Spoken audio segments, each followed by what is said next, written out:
오늘을 사랑하는 묵상 시간입니다. 오늘 본문 말씀 이사야서 30장 1절입니다.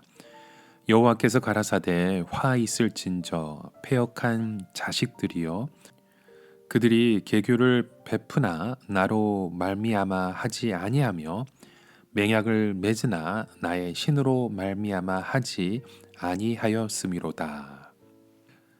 오늘날 우리가 세상을 살아가면서 많은 어려움을 당할 때가 있습니다.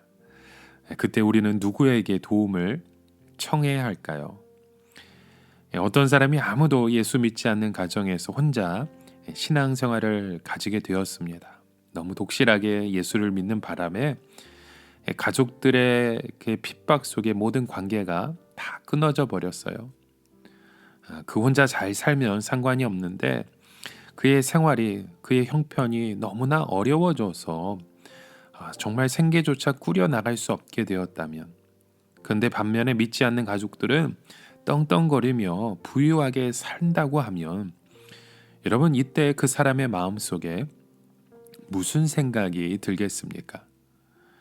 아마 예수 믿지 않는 가족들을 찾아가 도움을 좀 구하든지, 아니면 주변에 있는 사람들 속에 자기를 도와줄 사람을 찾아가서 나의 문제를 해결하고 싶은 마음이 많겠죠. 여러분, 하나님께서는 과거에 세상에서 의지하던 것들을 다 버리고 오직 하나님 한 분만 의지하는 신앙으로 나아오길 원하십니다. 그런데 가지고 있는 것들을 다 버리고 하나님을 믿었는데, 모든 관계까지 다 끊었는데 그 생계가 어려울 정도로 힘든 처지에 빠지게 되었다면 우리는 누구에게 도움을 청해야 합니까?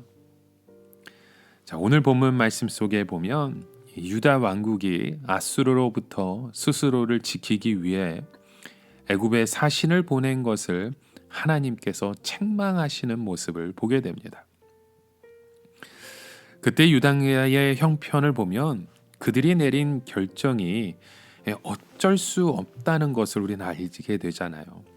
유다가 상대하는 나라가 아수르라는 무시무시한 강대국입니다. 아수르는 이미 유다보다 더 강한 수리아나 이스라엘을 멸망시킨 나라로 유다를 지속적으로 공격해서 아예 멸망시키려고 했었습니다. 힘없고 약한 유다 혼자서는 도저히 아수르를 막아낼 수 없었던 것이죠. 그래서 아수르와 상대가 될 만한 강대국을 찾아보니 애굽밖에 없었던 것입니다.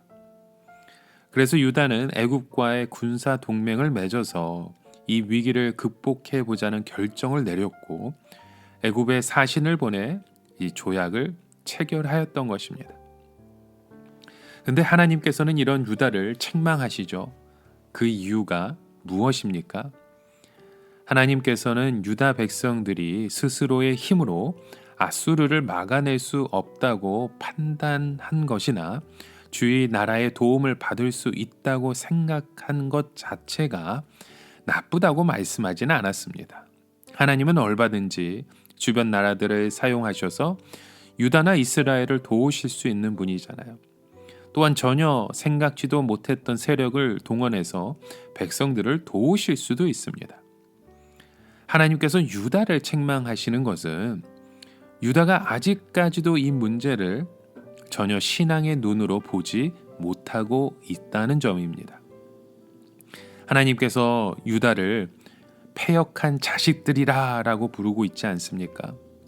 이것은 죽으라고 부모의 말을 듣지 않고 자기 고집대로 행하는 막무가내의 자식을 두고 하는 말이잖아요. 그러나 이 말 속에는 아직도 하나님께서 유다를 아들로 생각하고 계시며 그들이 바로 이런 관계에서 자신들의 어려움을 보는 것이 문제의 해결이라는 것을 암시하고 있는 것입니다. 여러분, 패역한 자식의 특징이 무엇입니까? 집에 가만히 있으며 모든 것을 다 누릴 텐데 괜히 부모에게 반항하느라고 집을 뛰어나오거나 온갖 고생을 다 하는 거잖아요. 주변에 그런 자녀들 보지 않았습니까? 집은 그런 대로 먹고 살만한데 뭐가 불만인지 집을 뛰어나와서 자신의 삶을 고통스럽게 고난스럽게 그렇게 살아가는 겁니다. 하나님께서는 유다 백성들이 나름대로 전략을 세우는 것이나 군사 조약을 맺는 것 자체가 나쁘다고 말씀하시는 것 아닙니다. 하나님은 유다가 지금까지 수많은 고생을 하고서도 여전히 신앙의 눈으로 자신들의 문제를 보지 못하는 것을 책망하시는 것이죠. 그래서 죄에 죄를 더하도다라는 말씀을 하시잖아요. 이 말씀은 실수만 자꾸 한다는 뜻입니다. 아하스 왕 때는 하나님의 말씀을 거역하고 아수르와 동맹을 맺어서 큰 어려움을 겪더니 이번에는 또 애굽에 사신을 보내어 군사 동맹을 맺으려고 했던 것이죠. 유다 백성들이 스스로 던져 보아야 할 중요한 질문이 있습니다. 왜 하나님의 백성인 나에게 이런 어려움이 오는 것일까? 하나님의 능력이 부족해서 나를 지켜주시지 못하는 것일까? 아니면 내가 이 세상에서 처세를 잘못해서 어려움이 오는 것일까? 그것도 아니라면 하나님께서 내가 미워서 나를 버리신 것은 아닐까? 하나님의 백성들은 그런 어려움이 닥쳐왔을 때 이 문제에 대해 깊이 생각해 보아야 합니다. 하나님께서 자녀들에게 그런 어려움을 주시는 가장 중요한 이유가 무엇일까요? 한마디로 자녀들을 너무 사랑하시기 때문입니다.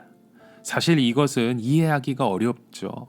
하나님이 나를 사랑하신다면 나를 더 잘되게 하시고 행복하게 하셔야지 어떻게 이 어려움을 주시는 겁니까? 그것도 보통 어려움이 아니고 도저히 살아남을 수 없을 것 같은 그런 어려움을 주시면 어떻게 하는 거예요? 하지만 우리에게도 문제가 있습니다. 이렇게 호소하면서도 하나님께서 물질적으로 축복을 주시면 바로 세상으로 떠나버리고 말잖아요. 아무리 경건한 사람도 일단 부자가 되고 지위가 높아지고 그렇게 되면 스스로 교만하지 않을 수가 없습니다. 하나님께서 가장 싫어하시는 것은 교만입니다. 이 교만이 하나님과의 우리의 관계를 끊어버리는 것이죠. 그래서 하나님께서는 아무리 물질의 축복을 주시고 이 세상에 높은 지위를 주셔도 변질되지 않도록 미리 우리 안에 있는 그 죄성을 빼내시는 작업을 하는 것입니다. 여러분, 오늘 우리의 삶 가운데 우리의 모습을 돌아보며 우리가 정말 패역한 세상 속에 패역한 자녀로 살아가는 것은 아닌지 우리의 모습을 다시 돌아보고 오직 주 예수 그리스도의 은혜 속에 우리의 모든 죄성이 다 고백되어지고 드러나서 오직 주의 평안과 은혜와 사랑만이 우리의 삶을 통해 흘러넘치길 주님의 이름으로 간절히 축원합니다. 함께 기도합니다. 참 좋으신 하나님, 우리의 삶의 그 어려움의 이유가 바로 우리를 위한 사랑이라는 걸 진심으로 깨닫을 수 있는 믿음의 자녀 되게 하여 주시옵소서. 이런 믿음의 고백을 가지고 주님 앞에 나와 힘차게 주님의 이름을 높여드리기 원합니다. 우리의 삶의 교만이 낮아지게 하여 주시고 오직 주님의 이름이 높여지게 하여 주시옵소서. 예수 그리스도의 이름으로 간절히 기도드립니다. 아멘.